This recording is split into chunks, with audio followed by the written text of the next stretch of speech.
Iran ने America पर अब की बार ऐसा अटैक किया है कि अमेरिका सकते में है, इजराइल थरथरा रहा है। ईरान ने एक मिसाइल में 80 वॉरहेड लगाए हैं और इजराइल परेशान घूम रहा है।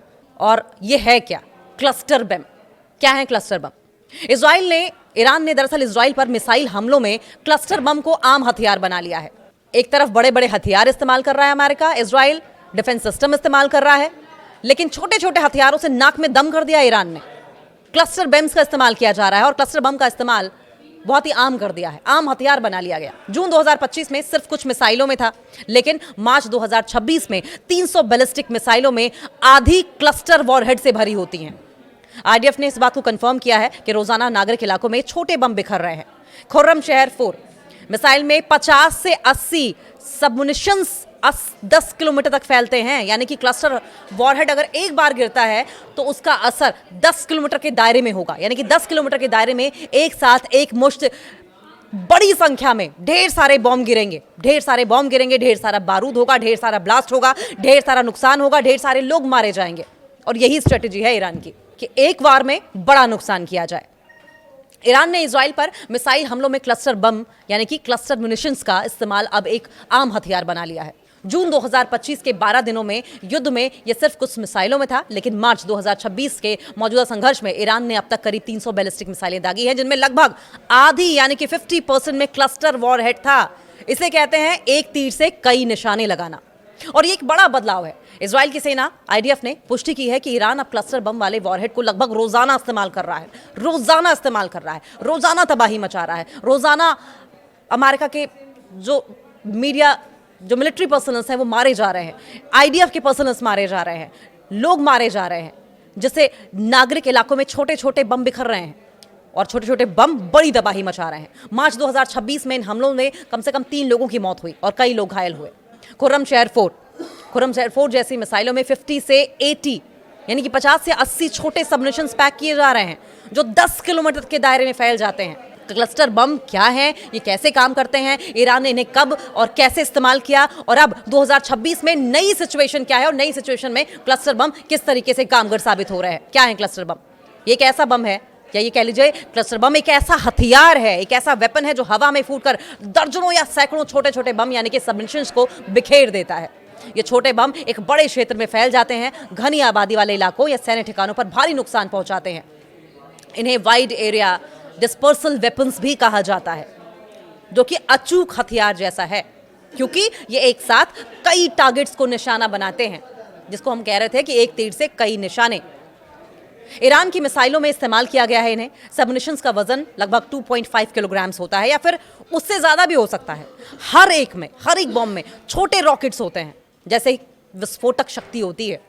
हर बॉम्ब ऐसे विस्फोट करता है, इतनी इंटेंसिटी के साथ इतना बड़ा ब्लास्ट करता है जैसे कोई रॉकेट छोड़ दिया गया हो। और ऐसे में अगर हजारों बम फटे तो आप अंदाजा लगाए तबाही कितनी बड़ी होगी। ये बम हल्के होते हैं, सबसे बड़ी बात यह है, लेकिन उनकी संख्या और फैलाव उन्हें बेहद खतरनाक बना देते हैं। क्लस्टर बम कई प्रकार के हो सकते हैं, जैसे कि विस्फोटक, आग लगाने वाले, या फिर एंटी टैंक, यानी कि मल्टीपर्पज बम है ये, और इसका तोड़ बड़े बड़े हथियारों से भी क्या निकालेगा अमेरिका या इजराइल। लेकिन ईरान वाली मिसाइलों में ज्यादातर विस्फोटक प्रकार के सबमरीन्स हैं, जो नागरिक क्षेत्रों में ज्यादा नुकसान पहुंचाने के लिए डिजाइन किए गए हैं। यानी कि अगर स्ट्रेटेजी इजराइल के पास है तो ईरान 10 कदम आगे चल रहा है। 120 से ज्यादा देशों ने इन हथियारों पर बैन लगा रखा है, लेकिन ईरान और इजराइल दोनों ने इस संधि पर हस्ताक्षर नहीं किए हैं। और यही वजह है कि ईरान जमकर इन हथियारों का, इन बॉम्ब्स का इजराइल पर इस्तेमाल कर रहा है। क्लस्टर बम एक बड़े बम या मिसाइल के अंदर पैक किए जाते हैं। जब मिसाइल अपने लक्ष्य के पास पहुंचती है तो उसका वॉरहेड हवा में आमतौर पर 7 से 10 किलोमीटर की ऊंचाई पर फट जाता है, जिससे कि छोटे छोटे बम निकलते हैं जो एक बड़े क्षेत्र में बिखर जाते हैं और फिर ग्रेविटी यानी कि गुरुत्वाकर्षण की वजह से जमीन पर गिरते हैं, विस्फोट होता है, तबाही होती है, और मंजर तस्वीरों के जरिए आप देख ही रहे होंगे। खुर्रमशहर 4, सोजिल 2, एमाद और गद्र जैसी ईरानी मिसाइलें अब क्लस्टर वॉरहेड ले जा सकती हैं, जिनमें 50 से 80 सबमिशंस तक फिट हो सकते हैं। वॉरहेड डिजाइन विशेष रूप से बनाया जाता है, जिसमें दर्जनों छोटे बॉम्ब एक कंटेनर में रखे जाते हैं, जो हवा में खुल जाता है, ब्लास्ट करता है नीचे आकर। मिसाइल में सेंसर या टाइमर होता है, जो तय ऊंचाई पर वॉरहेड को फटने का निर्देश देता है। छोटे बॉम्ब बिना किसी नियंत्रण के फैलते हैं, जमीन पर गिरते ही फटने के साथ डिजाइन किए जाते हैं। हालांकि कई बार टेक्नोलॉजी की खराबी से कुछ बम नहीं फटते जो लंबे समय तक खतरा बने रहते हैं। 2026 के हमलों में ये बम बिना गाइडेंस के थे, जिससे कि वे और भी ज्यादा अनकंट्रोल्ड हो गए थे। इजराइल की एयर डिफेंस को भी चुनौती दी गई थी। ईरान ने क्लस्टर बम का इस्तेमाल कैसे किया, सवाल ये भी। 19 जून 2025 को ईरान ने इजराइल पर करीब 20 बैलिस्टिक मिसाइलें दागी, जिनमें से कम एक में क्लस्टर बम का वॉरहेड था। ये मिसाइल गुशदान क्षेत्र के ऊपर फटी और लगभग 20 छोटे बम बिखेर दिए, जो 8 किलोमीटर के दायरे में फैल गए। उस समय 89 लोग घायल हुए थे, लेकिन मौत किसी की नहीं हुई थी। एमनेस्टी इंटरनेशनल की अगर बात करें तो 2025 के युद्ध में ईरान ने क्लस्टर म्यूनिशन का इस्तेमाल अंतर्राष्ट्रीय कानून का उल्लंघन करते हुए किया था। और अब 2026 के मौजूदा युद्ध में सिचुएशन और ज्यादा सीरियस हो गई है, और ज्यादा गंभीर स्थिति हो गई है। ईरान ने अब तक 300 से ज्यादा मिसाइलें दागी हैं और आधी में क्लस्टर वॉरहेड थे। मार्च 2026 के बात की जाए तो हाल के हमलों में एक व्यक्ति की मौत हो गई, 2 गंभीर रूप से घायल हुए और पहले एक हमले में 12 लोग घायल हुए थे। 1 मार्च 2026 को सेंट्रल इजराइल में सबमरीन्स गिराए गए। 9 मार्च को एक और हमला हुआ, जिसमें क्लस्टर बमों ने कई जगहों पर असर दिखाया। इजराइल की होम फ्रंट कमांड ने वार्निंग दी कि कई बम फटे नहीं, जो कि लगातार इजराइल में खतरा बने रहेंगे, लोग इनसे दूर रहें। खुर्रम शहर 4 मिसाइल को इन हमलों में खास तौर पर इस्तेमाल किया जा रहा है। क्लस्टर बम क्यों इतने खतरनाक होते हैं? क्लस्टर बम अपनी अंधाधुंध प्रकृति और लंबे समय तक खतरे के कारण बहुत ज्यादा विवादास्पद है।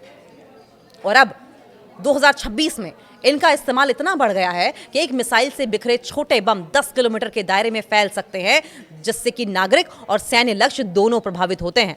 गुशदान और सेंट्रल इजराइल जैसे घनी आबादी वाले क्षेत्रों में ये बहुत घातक साबित हो रहे हैं। हालांकि कई देशों ने हस्ताक्षर किए हैं कि इन बमों का इस्तेमाल नहीं किया जाएगा, लेकिन कहते हैं कि प्यार और जंग में सब कुछ जायज है, और यही इजराइल और ईरान करते दिखाई भी दे रहे हैं इन बमों के साथ।